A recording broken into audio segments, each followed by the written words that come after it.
Are you looking to differentiate yourself in the market? I'm really trying to differentiate my website from other websites. We're trying to stand out. Anytime you hear your internal team kind of having those conversations, I think that's where you need to turn to an agency, because you're talking, really what you're saying in the background is we possibly want animations, or we want advanced design, or we want custom content functionality, or we want something interactive, right? Like a spin and choose wheel on the homepage. Or once you get into those conversations, you're looking at an agency versus trying to handle all that development yourself.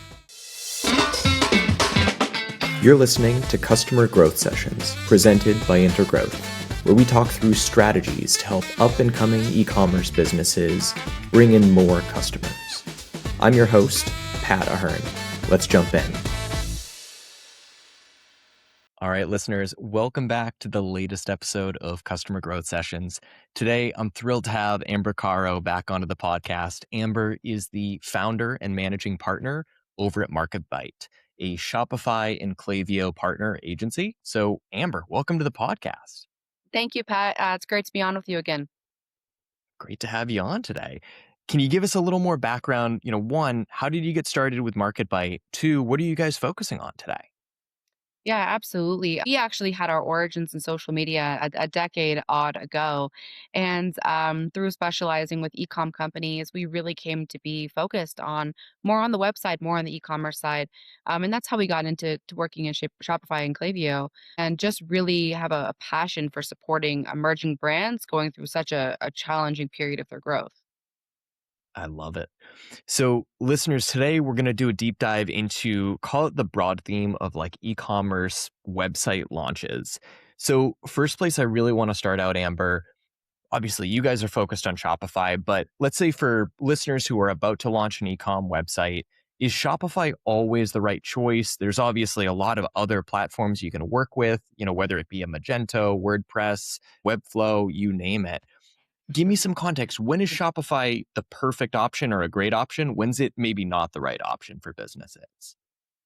Yeah, great question, Pat. I would talk about Shopify as if it's kind of the default option, with kind of a left side and a right side here. On the left side is if you have experience on the development side, if you're a developer, you have a developer on your team, WordPress or Magento might be a good option for you. A little more tech heavy, you have to stay consistent with updating the plugins. Just a more managed solution for you, or manageable solution if you have a developer in house. And on the other side of it is we get a lot of port overs or migrations from Wix or Squarespace to Shopify. So if you're brand new and Shopify seems a little daunting, and it's not, and we'll talk about why it's not. If it does, Squarespace or Wix might be a better option, just a little more, in terms of theme development and everything, just a little more easy to understand. Absolutely. Absolutely. Within that, let's say for maybe those early stage businesses, the ones that are coming from, that Squarespace, that Wix, that maybe that first website that they built on their own, they're looking to go to Shopify, but let's say they're early stages. They're planning on launching the website, or they're hoping to launch the website on their own. Is that feasible for, a business owner who doesn't have a web dev background to launch a website on Shopify? Absolutely. And we say this to a lot of potential clients that come our way is, if you are really still in that early growth period, you're still working on fundraising, or perhaps you're just really bootstrapped at the beginning, Shopify has tons of options for how to build it yourself. It's going to take a little bit of research. It's going to take a little bit of legwork on your end. But, as a founder or a co-founder, you could absolutely launch your own Shopify website. You'll notice when you go to the Shopify site and start to build your website, you have the option of many themes to choose from. And many of those are only a couple $100 for a really, really striking, really strong first website. Brilliant. Brilliant. So let's say I'm taking that DIY route. I find a great theme I can work with. I'm starting to try and figure out how to actually build that Shopify website. You had mentioned a minute ago, there's a lot of things that can seem daunting, but maybe aren't necessarily as daunting once you get into it. What are some of those big components that I really need to be thinking about as I'm building that website on my own? Yeah, I would say really our two main things we hear from clients is one in regards to plugins. The Shopify marketplace, in terms of plugins available, is a vast network, and they're not all created equal. So I'd really encourage anyone trying to do the DIY approach to look it up, talk to other brands in your space, maybe even talk to a developer that's willing to kind of give you some advice, email us and we'll share with you our top plugin recommendations. They're not all created equal, especially for emerging brands. You get into like the build a box or the subscribe and save space, and you're dealing with some that could be $50 a month and some that could run into the several hundreds. And the complexity of that installation varies as well. So I would say a lot of being able to build your own website on Shopify and have it function well for you comes down to plugin choice. And then the other end of that is kind of shipping, just making sure you have a really strong handle on how the shipping and payments work on the Shopify backend. It can be a little daunting at first. Read up on some, Shopify FAQs and you should be able to get a hang of it. I would imagine on the Shopify plugins, the Shopify app side of things, it's probably hard to make blanket recommendations. Are there any broad plugin functionalities that you would say nearly every brand who's launching an e-com website should at least make sure that they have some plugin that provides this functionality? Yeah, there's a few. So accessibility is one that we typically recommend installing. There's a whole conversation we could have around accessibility, but for most early brands, making sure you have a plugin like Accessibility installed and kind of going through the motions of making sure that's set up is enough to at least safeguard you at the onset of launching your website. Other ones, some people use a page builder. You don't necessarily need that if you're using a Shopify theme. That's a strong, beautiful theme that you paid for. Other ones include like a subscribe and save. So you've got the options of recharge or SKIO are great ones. I would say SKIO is for a little larger brands. Recharge is more if you're just starting off with launching that subscribe and save program. And then we have, it goes into multiple different functionalities from there, but those are kind of our early ones. Hey, listeners, if you're terrified about how much your business's revenue comes from Amazon, this is for you. I get it. Amazon's a double-edged sword. It's a really powerful sales channel, but at the same time, become too reliant on Amazon and you put yourself in a dangerous scenario where you're just biding your time until Amazon cannibalizes all your sales and rolls out the Amazon Basics version of your product. I've seen it happen a lot of times. That's ultimately why we help businesses to diversify away from Amazon by building a secondary and then tertiary revenue stream so that if Amazon rolls out the Amazon Basics version of your product, you don't see your sales go down to zero. If you're interested in learning more, book a free strategy session with me at intergrowth.com/CGS. Once again, that's intergrowth.com/CGS. I was going to say, I'm glad that you mentioned, which one was, I think it was Rescribe you mentioned. Am I Recharge. getting that right? Recharge, that was the Recharge. one. One of our past guests, I'll give a shout out to Carrie over at Red Rooster Golf. He had mentioned to me that they use that plugin for their website. And I went through and actually bought a couple sets of their golf clubs for my parents. I think it was 2-3 months ago. And I saw this functionality and it is so brilliant. Yeah. The functionality that they built in, you ultimately make a purchase and then you have this little notification bar right below on that checkout thank you page that says, hey, for the next 10 minutes, qualify for this discounted rate on products X, Y, and Z that we think are relevant for you. So I had to ask Carrie, like, hey, what was this plugin that you used? This is phenomenal. So yeah, definitely advocate for that one as well. I love the way that can be rolled out.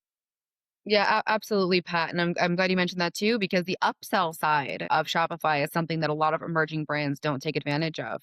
Being able to upsell at checkout or in cart can add a strong amount of incremental revenue on the same customer. So something to keep in mind and make sure you have a plugin for that functionality. Absolutely. So with that, we've talked through some of the elements of DIY. At what stage is it the wrong decision in your eyes for a business owner to sit down and build their Shopify website on their own? At what stage should they be hiring an outside agency that does this stuff every day? Yeah, that's a question we come across almost daily with brands that are chatting with us. I would say, a lot of people think it comes down to the number of SKUs or the number of, pots you have your hand in terms of product type. I would disagree with that. I would actually say it typically comes down to, especially at this point when you've got solutions like Lovable and other landing page builders where you can DIY fairly easy. It comes down to, are you looking to differentiate yourself in the market? The moment you decide, I'm really trying to differentiate my website from other websites, we're trying to stand out. Anytime you hear your internal team kind of having those conversations, I think that's where you need to turn to an agency. because you're talking really what you're saying in the background is, we possibly want animations, or we want advanced design, or we want custom content functionality, or we want something interactive, right? Like a spin and choose wheel on the homepage. Or once you get into those conversations, you're looking at an agency versus trying to handle all that development yourself. And the other thing that, and I would say this falls a lot in line with what you were sharing. The perspective that I've taken on over time is building your own building your own Shopify website Mhm. can be really good in the early stages. But there's a certain stage of your business that building it on your own instead of hiring a team that does this every day, a team that knows things that go wrong, things that go right based on how you build that out and design it. Mhm. At times, it can really hold back the professionalism of your business. And it's really hard to measure that revenue that you're actually costing yourself, but can be the type of thing where building a new website can, add a zero, let's say, to your annual revenue if you're doing something that truly, I guess I would say, encapsulates everything that your business is and how professional you are as a brand. Absolutely. And something we talk to founders about too is if you're looking at your next 8 weeks, let's say, and you can devote over 100 hours to building out a really strong, branded, beautiful website, go for it. If you can look at your next 8 weeks and say, well, I've got, retail, I've got, meetings, I've got, all these other responsibilities, and you can't devote 100 odd hours to design, development, and launching, that's a point where it is holding you back to try to do it yourself. And there's a lot of tricks and tips. And if you start looking for an agency to work with, and they're not mentioning things like, CRO or upsells in the cards or doing any kind of heat mapping or anything like that, if that's not part of the conversation, you're probably looking at an agency that's more focused on the design side rather than actually creating a beautiful functional website that can increase your conversion rate by 2% or 3%, right? Hey, listeners, Pat from Intergrowth here. Field of Dreams was an exceptional movie, but man, did those guys get it wrong. If you build it, they will not come. We've been helping e-commerce brands since 2016 to acquire new customers more profitably. So after that website that you built goes live and when no one's coming in the door, we help you to get to the next stage. Interested in learning a little more? Go to innergrowth.com/CGS to schedule a complimentary consultation call with me and get to learn all about how we help businesses to level up. Once again, that's innergrowth.com/CGS. Let's dive in deeper there because first, can you explain what CRO and what heat mapping is for us? Yeah, of course. So CRO is conversion rate optimization. Essentially, it's a set of factors that most agencies will, have a list of or hold on to a kind of checklist that they go through to optimize your website, your homepage, your PDP, your product page, any element of your website, your cart, to essentially increase your conversion rate. Even a 1%, 2%, 3% conversion rate is a huge change in your revenue. So it's really important to consider CROs. You're developing a website, and that can be anything from the color of your buttons to the structure of your checkout to where you have your products on your homepage. These are all considerations and things that have been battle tested by really strong agencies. And then the other acronym was heat map, or the other phrase was heat mapping. And heat mapping is essentially being able to place real, or in this case, sometimes an AI version of users onto your website and see where they would click through, where they would pause, where they would abandon the page. Those are all really important things to consider as you're building out a website. Now, let's say that I'm going the agency route. I'm hiring an agency, or I'm planning on hiring an agency that's going to develop my website for me. As a client, and every agency for context is going to have a different process, different workflow behind the scenes. But as a client, what in your eyes should I expect in terms of contributions to the website, whether it be copy creation, information that I'd provide to the client? How involved should I expect to be in that process? Yeah, a really great agency is going to be able to guide you through this process from start to finish. We work with a lot of emerging brands ourselves, and so we really are prescriptive in what we need from our clients because we know that this may be their first website they've ever worked with an agency on, and so we want to make sure that they have that positive experience. Typically, you're going to be able to, as a client, or as a brand founder, you're going to provide some kind of strategy or brand guidelines, things like that at the onset of working with an agency. They're going to talk to you about your products, your goals with the website, and then move in from there to what you're looking for design. I don't know that every agency does this, but many will ask you, and including us, will ask you, do you have any websites you love to look at, that you love to interact with? Anybody in your space that you think is just, wow, doing fabulous, and you want to kind of take inspiration from them?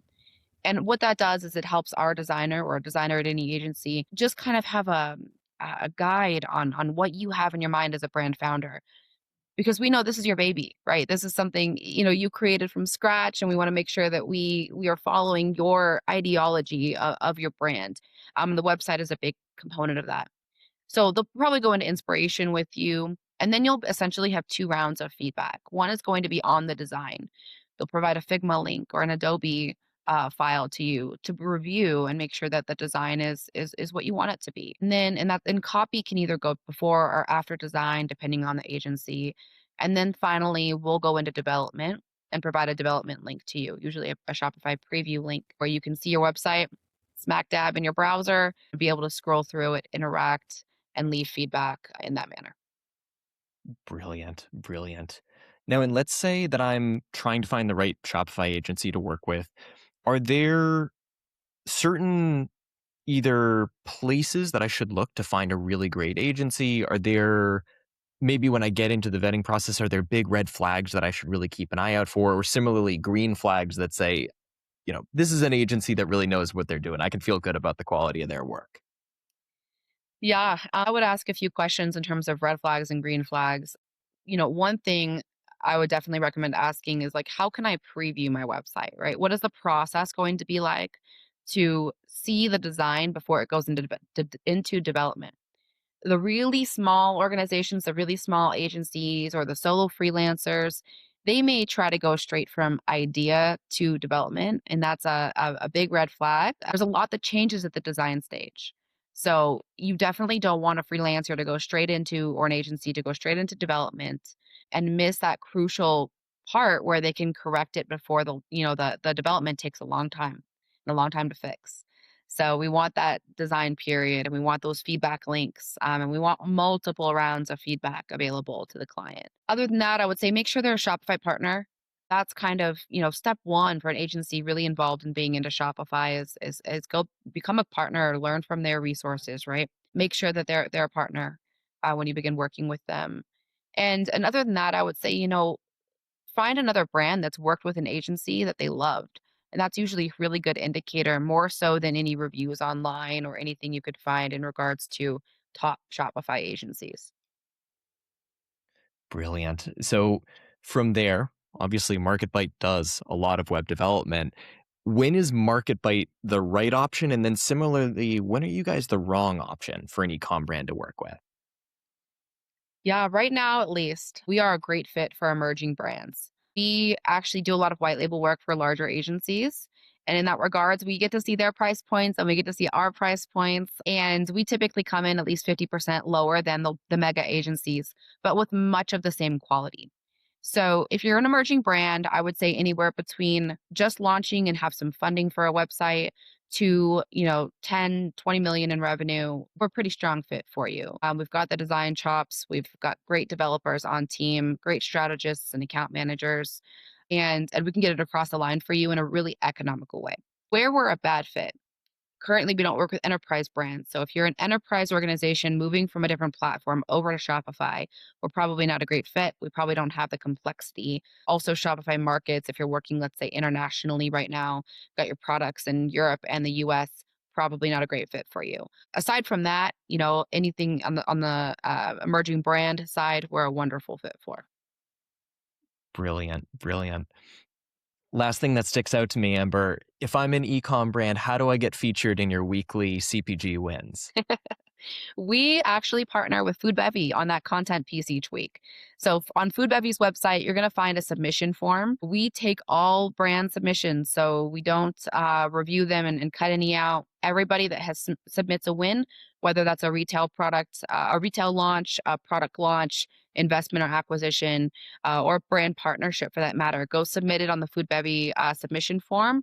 I believe it's foodbevy.com/submit, and we'll both feature that. And it also gets picked up in a couple other syndications and email newsletters. So Brilliant, brilliant. Well, Amber, first, for people who maybe want to connect with you, want to learn more of your insights, where can they go to find you online? yep, you can go to our website, mktbites.com, or email me at amber@mktbite.com. And you can also find us over on LinkedIn, where we're quite active. Brilliant, brilliant.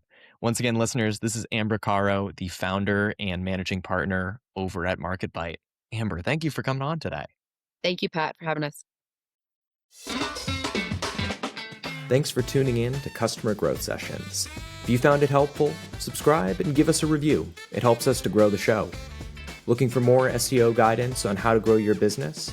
Contact us at intergrowth.com/estimator or email me directly. You can reach me at pat@intergrowth.com. That's all for today.